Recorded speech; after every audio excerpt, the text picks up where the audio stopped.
So, a lot of MMA this week, starting with PFL tonight, then we've got Oktagon and UFC on Saturday. I'm just quickly going to go through the three cards and give you some of the best value bets I think you can put on this weekend.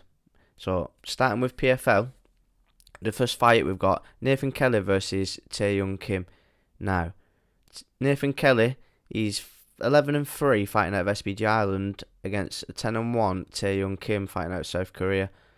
He's good, Nathan Kelly, but he took a step up in competition in his last fight and he didn't look great. And I think Taehyung Kim is that kind of level again. He's another step up in competition. Not more than his last fight, but on the same level. And I think Taehyung Kim has got the skills to beat Nathan Kelly. He's a slight favourite, Taehyung Kim, but not much. And I think that's why we're getting good value at picking him on this fight.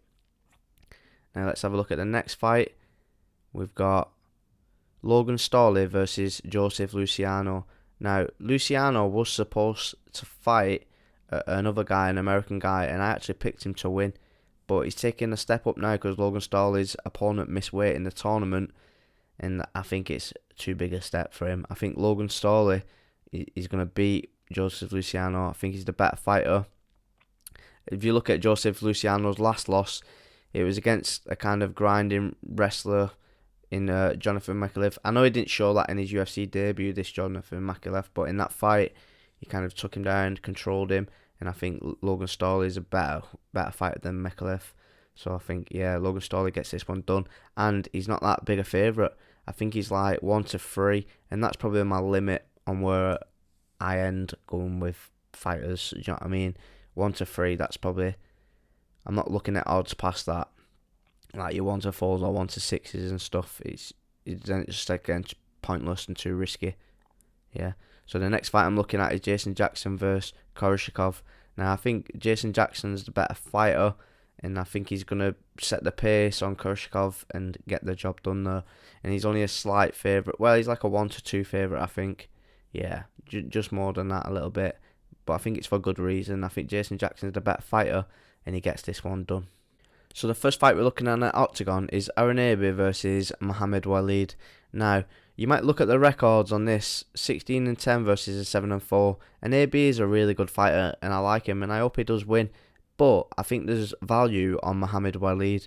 Even though he's 7 and 4 and he's lost 4 of his last 5, look at the competition he's fought. So he lost a split decision to Beno Adama, who just beat Sam Creasy, and he's now the champion at flyweight. And then before that, Sean Marcus De Silva, you see him on Cage Warriors, he's a really good fighter. And then Max also, who's now fighting at featherweight, he's on the main event of this card. And I was watching that fight, and he gave him trouble in the first round. And then he got a win, and then a loss over Bilal Tipsaev, another top prospect who's fighting above flyweight. So even though he's had 4 losses in his last 5 fights, he's been fighting out of his weight class against really good competition. And I've watched him in some of them fights, and I think he could give Aaron Abe trouble. I'm not saying, obviously, I think he could win. That's why I'm going to pick him. I hope Abe wins. He's a good guy. You know what I mean? He's a good fighter as well. I just think there's value at like just under 2-1 for Mohamed Walid. So I'm going to pick Mohamed Walid in this fight. So next fight, we've got Lucy Pudilova versus Brittany Cloudy. Now, Lucy Pudilova's not had the best of it lately, winning 1 of her last 5, but that's been in the UFC. A couple of split decision losses as well. Against really good competition, where she's coming up against Brittany Cloudy, who's 6 and 5, and she got a few wins in her last few fights, but she's not been fighting the same level of competition as Lucy Pudilova. And I think Lucy Pudilova should be beating a 6 and 5 girl after just coming out of the UFC. So yeah, 1-2. I don't think it's terrible odds. We're gonna go Lucy Pudilova in that fight. And then the next fight we're looking at is the Yorick Montanak versus Frederick Voscaron. Now, Frederick Voscaron is only 3-0 in MMA, but high-level grappler. He's fought on some of the best grappling shows about, especially in the UK and Polaris, and he's not just competing in these events, he's winning as well. So, really high-level grappler, and he looks like Bane without the mask. He's a scary-looking guy, you know what I mean? He looks like he's made in a lab. You know that thing at the end of Resident Evil 1 what jumps out? That's what he looks like. Anyway, he's fighting Yorick Montanak, 6 and 2, good fighter, and he's got more experience in MMA. He's a decent striker, and he's got knockouts on his record.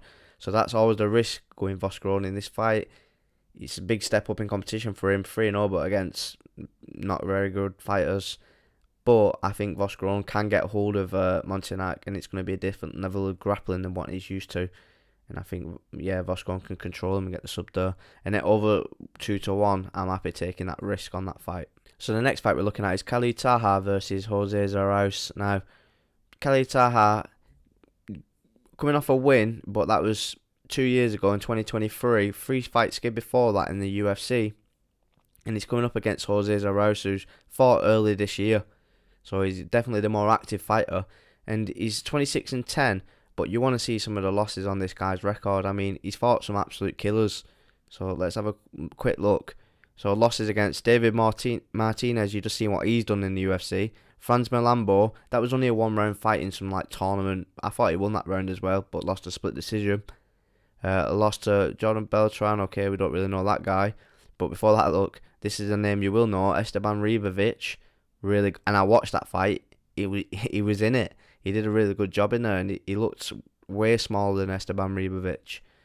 And then even fought Joanderson Barrito back in the day, who's fighting on the UFC this weekend. I mean, he's been in there with some killers. He's kind of like a wrestling kind of fighter. He'll just get hold of him and look to wrestle against the wall, but he's got alright striking as well. And I think he's good value in this fight. Just over evens on here, but I think he's even more than that. I think he's like 2-1 you can get him for on some books. So I think, yeah, it's worth taking the risk on him. I think Khalid Taha could win, but wouldn't surprise me if Jose Zaraus won, more active fighter, and he's only lost against top level opposition.